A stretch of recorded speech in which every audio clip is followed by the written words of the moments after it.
So இவ்வளவுதான் position. அப்போ அந்த பிராண்ட் ஓனர்ஸ் எல்லாம் அவங்களே ஃப்ரெண்ட்ல வந்து மார்க்கெட்டிங் பண்றாங்களா? அது எப்படி? கரெக்டான கேள்வி. 4 வருஷத்துக்கு முன்னாடி லலிதா ஜுவல்லரின்னு சொன்னா உனக்கு என்ன ஞாபகம் வரும்? கோல்டு. சரி, சரவணா ஸ்டோர்ஸ்னு சொன்னா உங்களுக்கு என்ன ஞாபகம் வரும்? ஒரே இடத்துல அஃபோர்டபுள் திங்ஸ் கிடைக்கிறதா சரவணா ஸ்டோர்ஸ். சரி, இப்போ நான் லலிதா ஜுவல்லரின்னு சொன்னா யார் ஞாபகம் வரும்? அவங்க ஓனர் கிற ஞாபகம் வருவாரு. அப்போ சரவணா ஸ்டோர்ஸ்னா லெஜெண்ட்ல பிடிச்சிட்டீங்க.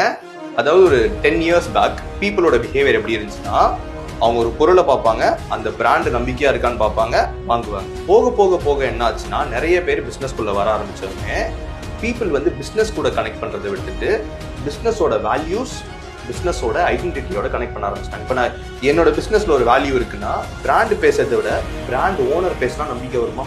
கண்டிப்பா.